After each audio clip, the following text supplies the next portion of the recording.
Então, vamos lá, eu vou ficar pausando o vídeo para lembrar o que eu tenho que falar, tá? Primeira coisa aqui que a gente tem que ver, ignora aqui, a parte em verde, propriedades de vetores de geometria analítica, tá? Vamos imaginar que esse V1 aqui é um vetor, esse V2 é outro, eles podem ser forças, que é o que a gente vai usar mais para frente. E isso aqui é o ângulo θ entre esses dois vetores, tá? Existe uma coisa na geometria analítica que a gente chama de multiplicação vetorial, ou só vetorial. Assim, é bem redundante, né? A gente faz um vetorial entre dois vetores, que é simbolizado por esse x aqui, ó. Eu pego o vetor 1, faço o vetorial com o vetor 2, tá? O que isso vai me dar? Isso vai dar, na prática, né, isso é um cálculo de matrizes complicado pra caralho, chato pra caralho, que eu não preciso mostrar pra vocês. O que isso vai me dar na prática? Se eu fizer vetorial 1 com vetorial 2, eu vou ter um novo vetor que vai fazer 90 graus, ou seja, ele vai ser perpendicular ao plano desses dois vetores aqui, do V1 e do V2. Ou seja, se eu fizer vetorial 1 vetorial 2, 1 vetorial 2, né, eu vou ter um vetor novo, que ele vai fechar 90 graus com esses dois aqui, com esse plano no qual eles estão, né? Ou seja, ele vai ser um novo vetor que vai estar ou saindo da folha ou entrando na folha, fechando 90 graus com esse plano aqui desses dois vetores. Dá para saber a direção? Dá. Posso usar a regra da mão direita ou o cálculo chato de matrizes, por isso que a regra da mão direita é tão legal.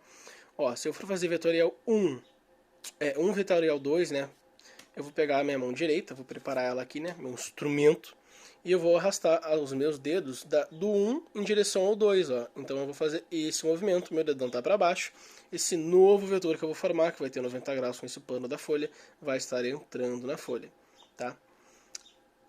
Se eu fizer vetorial 2, vetorial 1, mesma coisa, pego a mão direita, arrasto os dedos do 2 para o 1, o meu dedão tá para cima, seria um vetor novo assim, ó, 90 graus bonitinho com o plano desses dois outros vetores, que é o plano da folha, pipipi. Tá, mas se eu quiser saber o módulo desse novo vetor, é mais fácil ainda. O módulo desse novo vetor é uma multiplicação escalar, né? O que é uma multiplicação escalar? É aquela que a gente conhece, 3 vezes 5, 15, 2 vezes 4, 8. Aí não importa a ordem, né? Multiplicação. Faço o módulo desses dois vetores se multiplicando vezes o seno do ângulo entre eles. Aí vai me dar o módulo desse novo vetor, né? Ou seja, o comprimento, porque o módulo do vetor é igual ao comprimento da setinha, né? O comprimento desse novo vetor que vai estar ou para cima ou para baixo. Show de bola, agora que vocês sabem esse novo conceito, essas propriedades de vetores, muito show, vamos ao nosso problema do Juninho da escada. Isso aqui é uma escada, ela está apoiada numa parede e encostando no chão também. A gente sabe que o comprimento da escada é 5 metros, a base da escada até a parede tem 3 metros de comprimento, portanto a gente sabe obviamente que do chão até o máximo da altura da escada tem 4 metros, se você fizer Pitágoras, vai ser útil no futuro. E tem o Juninho aqui, eu vou chamar de Juninho, tá? E o Juninho, ele tá produzindo uma força de 800 newtons para baixo aqui, né? Exatamente 800 newtons e exatamente no ponto médio da escada. Então, se ela tem 5 metros, ele tá em 2,5 metros aqui, tá? E isso vai ser importante. Pontos que a gente sabe mais do problema, não tem atrito aqui, tá? Entre a parede e a escada. O problema me diz, tá? Que não tem esse atrito aqui. E ele quer saber a força que a escada está fazendo na parede. Ele quer saber essa força aqui, ó, tá? Que a escada produz na parede. Como é que eu vou fazer isso? Eu vou primeiro escolher um sistema para calcular essas coisas, tá? Eu vou dizer que a escada é o meu sistema. Por que isso é conveniente para mim? Porque eu vou poder desenhar só as forças que estão sendo aplicadas na escada. Ah, mas eu não quero a força que a escada está aplicando na parede? Sim. Só que, graças à ação e reação do Newton, a gente sabe que se a escada faz uma força na parede, a parede faz uma força na escada de igual intensidade, direção, sentido oposto. Então, eu posso desenhar no meu sistema uma força normal da parede na escada para cá, que vai ser equivalente a essa que eu quero descobrir, né? Só preciso do módulo dela. Então, eu vou desenhar só as forças que estão atuando na escada, isso vai facilitar muito a minha vida, tá? Vou puxar para cá o desenho. Olha aqui, ó. Aqui está o mesmo desenho da escada, tá? Eu troquei o Juninho por uma seta de força-peso para baixo, né? Que a gente sabe que é 800 newtons. Quais são as forças que vão estar atuando na escada? Tem mais forças nesse desenho? Tem, mas eu quero saber só as que estão na escada, tá? Porque ela é o meu sistema. Eu chamei ela do meu sistema, né? Arbitrariamente. Então aqui está aquela força que eu falei, né? A escada vai fazer um peso na parede E a parede vai devolver na mesma intensidade a força normal para cá. Então a gente tem essa força normal 2 aqui que eu chamei, né, que é um vetor, tudo são vetores, por isso em setinha. Então tem essa força normal da parede respondendo a aplicação na escada, né? E não tem um atrito, né? Por isso que não tem um atrito desenhado aqui que nem tem aqui, que vocês vão ver. Aqui é a mesma coisa, né? Se a escada está encostando aqui no chão, tem uma força-peso para baixo. E o chão responde, né? Com uma força normal de igual intensidade sobre a escada para cima. Tá desenhado aqui. Tá sobre a escada a força? Sim, então a gente desenha. Força normal 1 aqui, bonitinho. Só que aqui embaixo tem que ter atrito. O problema não fala que tem atrito, ele fala que não tem aqui em cima. Só que como a escada tá parada, eu sei que tem que ter esse atrito aqui. Se não tivesse esse atrito, a escada ia resbalar e ia cair. E o problema nos diz que a escada tá parada, né? Que o Juninho tá parado em cima da escada. Então, a escada faz uma força para tentar fugir para cá, né? Só que essa força é parada por uma força de atrito de igual intensidade que está no sentido oposto. Essa força aqui é da escada sobre o chão, então eu não quero desenhar ela não é interessante para mim, porque eu só quero as forças que atuam na escada, mas a força de atrito sim, essa está atuando na escada, porque ela está segurando a escada, né? Então eu desenho aqui, tá? Então essas 4 forças são as 4 forças que estão atuando sobre a escada, que vão me interessar aí, né? Eu preciso descobrir essa aqui, lembrando.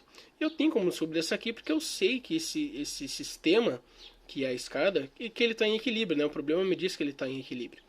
Então a gente vai primeiro fazer uma coisa bem básica, ela é até bem intuitiva, né? Nem precisava dessa matemática toda aqui, que é o equilíbrio translacional, que é para ver se esse cara está se mexendo para cima, para baixo, para um lado, para o outro. E a gente sabe que não, né? Mas vamos lá. O que é o equilíbrio translacional, né? O resultante tem que dar zero. Todas as forças na vertical tem que se somar e dar zero, então Fn1 está na vertical e força gravitacional está na vertical, né? A soma delas tem que dar zero, portanto, se eu passar uma para o outro lado, eu descobri que uma é menos a outra, então o módulo delas é igual, o módulo dessa força é igual ao desse, e vice-versa para a horizontal, né?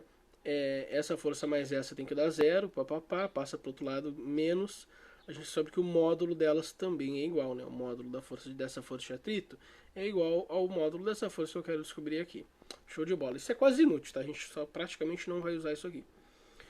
Vamos agora para a parte realmente mais complicadinha, que é o equilíbrio rotacional. Aqui vão entrar os torques e aqui a gente vai aplicar aquela propriedade que eu mostrei lá dos vetores, né? Mas não agora. Eu vou desenhar a primeira coisa, tá? Equilíbrio rotacional. A gente quer ver se essa escada, a gente já viu que ela não está se mexendo para baixo, para cima, para um lado nem para o outro, né? E a gente também sabe que ela não está rodando, ela não está rotando em torno de nenhum eixo. E a gente pode usar isso, porque o que significa? Se ela não está... Peraí que o caminhão está passando. Se ela não está rotando em torno de nenhum eixo, significa que os torques, a soma de todos os torques, que seriam as forças de rotação, tem que dar zero também. Só que um torque ele precisa ser calculado em relação a algum eixo de rotação, que eu chamei aqui de ponto de observação. Eu posso colocar esse eixo de rotação aonde eu quiser, tá? Ele é como se fosse a dobradiça de uma porta. A dobradiça de uma porta é o eixo de rotação dessa porta, né? E aí tem aquela coisa do ensino médio, né? Que a gente aprendeu, quanto mais longe do eixo de rotação eu estiver aplicando minha força, mais eu vou aproveitar ela, e etc e tal, tá? Eu vou colocar, independente de onde eu colocasse o meu eixo de rotação, a soma dos torques tem que dar zero, tá? Porque está em equilíbrio. Eu vou arbitrariamente colocar o meu eixo de rotação aqui, ó, na base da escada, porque é conveniente para mim, no sentido de que essas duas forças elas estão atuando, ó, exatamente em cima do eixo de rotação. E lembra da alavanca do ensino médio? Para uma força ser efetiva para rotar um corpo, ela precisa ter uma certa distância do eixo de rotação, né? Se eu aplicar uma força exatamente no eixo de rotação, eu não vou rotar porra nenhuma, né? Se eu chegar lá na porta e eu empurrar com o meu dedo exatamente em cima da dobradiça, ela não vai dobrar, é óbvio. Eu preciso me distanciar um pouco da dobradiça e empurrar. Aí sim vai surtir algum efeito de rotação. Por que isso é legal? Porque eu só tenho 4 forças. Ignora essa poluição visual, tá? Eu vou chegar lá, nada tá aí por acaso.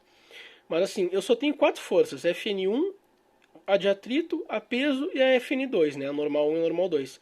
Se a Fn1 e a de atrito estão exatamente em cima do meu eixo de rotação, o torque delas automaticamente é zero, tá? Isso aqui é um T feio que a gente usa para simbolizar torque. Então, assim, esses torques eu já elimino do meu cálculo, o que me facilita 1000 vezes a minha vida, porque agora eu só preciso calcular o torque desse e o torque desse. E eu sei que a soma deles tem que dar zero, então, assim, analogamente aqui em cima, eu sei que o módulo desse torque tem que ser igual ao módulo desse. Do torque, não necessariamente da força, tá? Porque o torque depende da distância, lembrem disso. Tá? Então vamos lá, vamos para essa putaria. Vamos calcular primeiro, eu só preciso calcular novamente o torque dessa força e o dessa, porque o dessas duas eu sei que é zero. Tá? E aqui está a minha escadinha, isso aqui é um eixo X, isso aqui é um eixo Y, que eu não preciso usar necessariamente, né? Mas eu desenhei por conveniência. E aqui é o eixo Z. Ó, como que a gente calcula o torque da força gravitacional, que é o peso do Juninho? Torque da força gravitacional. O torque, ele é um vetor, ele vai ser um daqueles vetores que vai estar entrando ou saindo, tá? Só que não me interessa muito se ele vai estar entrando ou saindo agora, só quero saber o módulo dele, tá? Para calcular o módulo dele, a gente vai ter que utilizar um novo vetor, lembra? Afinal, essa propriedade ela precisa ser aplicada entre dois vetores. E eu só tenho um aqui, eu só tenho a força. O que eu faço? Eu pego o meu eixo de rotação, que é aqui, tá? Eu escrevi como ponto de observação, mas é um eixo de rotação, né? A dobradiça da minha porta aqui, que vai fazer a escada supostamente girar, se ela fosse girar. E eu vou desenhar um vetor novo, que é esse vetor R1 que eu desenhei em roxo, tá? Esse vetor ele vai da base até a força, que eu quero calcular o torque, que está aqui, né? E aí, para calcular o módulo disso, a gente vai calcular o quê? O módulo do primeiro vetor, que é a força, o módulo do segundo, lembrando que isso é um escalar, então não importa a ordem. E eu sei o módulo de R1? Sei. O módulo é igual ao comprimento de um vetor, a gente sabe disso. E a gente sabe que o comprimento da escada é 5 metros, não é? Então esse R1 aqui, esse vetor R1, ele tem 2,5 de módulo. E tá aqui a 2,5. Só que a gente precisa descobrir o sino deste ângulo, né? Que é o ângulo entre estes dois vetores. Então eu vou desenhar esses dois vetores aqui, tá? Do lado, partindo de uma origem comum. Ó, o meu R1, que é nesse sentido, eu vou desenhar aqui, né? Mesmo sentido. E eu vou pegar minha força gravitacional e vou colocar ela na mesma direção e sentido que ela tá, só que partindo do mesmo ponto de origem, ó, que o R1. Eles estão partindo do mesmo ponto, mas são os mesmos vetores, tá? Eu só arrastei eles para um ladinho. E eu quero o ângulo entre eles aqui, né? Que é esse ângulo θ, né? Eu claramente, se eu desenhar aqui uma linha imaginária na horizontal, eu consigo ver que esse ângulo aqui é 90 graus. Mas eu não sei esse aqui, né? Esse ângulo eu não conheço, que eu vou chamar ele de alfa. Ih, meu Deus, a minha mão tá tremendo, eu tô com Parkinson. Esse ângulo alfa, ele é o ângulo que o R1 faz com a horizontal. Opa, peraí. Eu tenho esse ângulo, não tenho? Olha aqui. O ângulo que o R1 faz com a horizontal não é o ângulo que a escada faz com o chão? Exatamente esse ângulo aqui, ó, que está desenhadinho alfa. Se eu sei todas as medidas do meu triângulo, eu tenho como saber esse ângulo, né? Pelo amor de Deus. Eu posso, por exemplo, fazer 3, que é a base, sobre 5, que é a hipotenusa, é igual a cosseno de alguma coisa. É igual a 0,6. Eu posso ir lá na minha calculadora, usar a função ar cosseno e perguntar para minha calculadora. Calculadora, 0,6 é o cosseno de qual ângulo? A calculadora vai me dizer, Vitor, 0,6 é o cosseno de 53,13012 graus. Né? Soma essa porra com 90, né? Afinal esse é esse ângulo, eu quero somar com 90 para descobrir o θ, que é o ângulo entre os dois vetores. Eu vou ter que o ângulo entre esses dois vetores é esse aqui. Esse é um jeito difícil de fazer, tá? Tem um jeito mais fácil que eu vou falar depois, mas é que esse aqui é garantido que vai funcionar para um sistema tridimensional, né? Nesse caso, como é um sistema bidimensional, não precisava. Mas agora eu só preciso do seno, né? O seno de θ aqui. O seno desse ângulo aqui ele vai ser aproximadamente 0,6 e eu botei aqui, ó. Então agora a gente tem como descobrir o módulo da força de torque do peso de Juninho, que é o próprio peso de Juninho, vezes esse novo vetor que vai do eixo de rotação até o Juninho, que é 2,5 metros, vezes o seno do ângulo entre eles, que é 0,6, vai dar 1.200. Tinha um jeito mais fácil? Tinha, usando uma coisa parecida, bem análoga ao ensino médio, que é só usando uma alavanca normal. Eu vou puxar isso aqui para baixo, tá? Mesmo desenho, tá? Aqui está o R1, que vai até a metade da escada, né? A nossa escada terminaria em algum ponto aqui assim. E aqui está o Juninho, que está na metade da escada fazendo uma força para baixo. Eu poderia usar um braço de alavanca, né? Que a gente chama de braço de alavanca. Como é que a gente faria isso? Que é uma forma muito mais fácil de calcular o módulo. do torque do Juninho. A gente pega aqui, né, aqui está a nossa origem, lembrem sempre, o nosso eixo de rotação, ele está aqui, ele nunca vai sair daqui, toda a nossa análise está sendo feita com o eixo de rotação aqui, tá? Eu vou desenhar, eu vou pegar a força que eu quero calcular o torque, eu quero calcular o torque do peso de Juninho. Então eu vou pegar aqui, vou desenhar um eixo imaginário que passa pelo peso de Juninho, e eu vou partir do meu eixo de rotação até esse eixo imaginário, formando 90 graus. E aí eu vou fazer um novo vetor do meu eixo de rotação até esse eixo imaginário que passa pela força, que eu quero calcular o torque. E vou criar um vetor novo, ó, que eu vou chamar de braço de alavanca, B. Ah, mas como é que eu vou saber o módulo dele? Lembrem, o módulo de um vetor é igual ao comprimento dele. Isso aqui não é escada? Ela não termina aqui assim. Aqui não é metade da escada. Vamos imaginar que aqui está a parede, lembra? Se da base da escada até a parede eu tinha 3 metros, até a metade da escada eu vou ter quanto? 1,5 metros. Então o nosso braço de alavanca é um vetor novo que é 1,5 metros. E aí eu posso imaginar isso como se fosse uma alavanca mesmo, né? Como se o peso do Juninho estivesse puxando essa alavanca. Eu posso simplesmente multiplicar o peso do Juninho pelo meu braço de alavanca, vai me dar a força de torque também. Por isso que eu botei aqui, ó, ou o torque da força do Juninho vai ser o peso do Juninho vezes 1,5, que é o braço de alavanca. E é muito mais fácil desenhar isso aqui, né, do que fazer toda essa putaria, porque 2,5 vezes 0,6 é aproximadamente 1,5, né? Então é muito mais fácil. Mas agora, beleza, eu já sei que o torque do Juninho vale 1.200 Newton por metro, que é a medida do, né, o SI do torque lá. E eu sei que o módulo do torque de Fn tem que ser igual. Mas eu não sei quanto que é Fn. Aqui foi fácil, eu sei quanto é que é o peso do Juninho. Mas o Fn2 eu não conheço, mas eu sei que o torque é igual, então a gente pode descobrir. Como é que eu vou calcular o torque dessa força normal 2? A mesma coisa.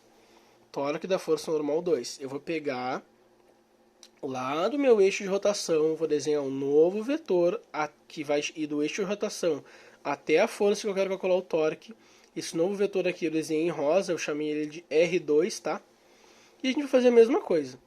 O módulo desse vetor vezes o módulo desse vezes o ângulo entre eles.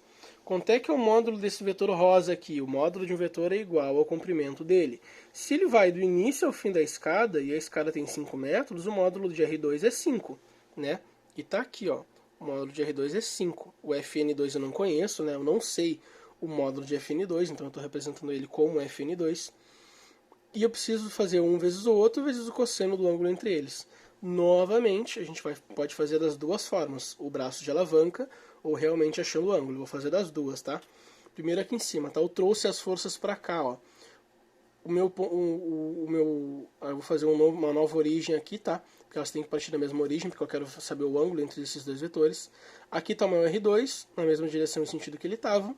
O meu Fn também está na mesma direção e sentido, só que é como se eu trouxesse ele para cá, tá? Eu trouxe ele para uma origem comum, para eu poder calcular com mais facilidade esse ângulo aqui. E, ó, mesma função, tá? Se eu desenhar um eixo imaginário na vertical, eu sei que aqui tem 90 graus, portanto eu sei que o ângulo entre esses dois vetores vai ser 90 mais isso aqui, que eu não tinha mais letra para chamar, eu chamei de ômega, esta bosta. Só que isso aqui é exatamente o ângulo que a escada faz com a vertical, não é? Não seria o ângulo que a escada faz com a parede? Eu não tenho esse ângulo já aqui no meu eixo XY? Não tenho. Olha, o ângulo que a minha escada faz com a vertical. Esse ângulo aqui, não é? Olha aqui, ó, o ângulo ômega. É o mesmo ângulo que esse aqui, ó. Se eu sei que do meu eixo Y até o meu eixo X eu tenho 90 graus e eu conheço esse ângulo, lembra, a gente já calculou o alfa, posso fazer 90 menos alfa, vai dar ômega. Olha aqui, ó. Se o meu alfa ele era 53 piriripopopó, eu vou fazer 90 menos isso, vai me dar 36,87 graus, mais ou menos. Esse é o meu ângulo ômega, bonitinho. Só que eu não quero o meu ângulo ômega, eu quero o ângulo entre esses dois vetores, que eu estou chamando aqui de beta. Sim, não tem mais letra para chamar, estou chamando de letras gregas. Ômega mais 90 graus é igual a beta. Então eu tenho aqui, eu vou somar, né, 90 com o meu ômega, que eu já descobri, vai dar o meu beta vai dar 126,8699 graus.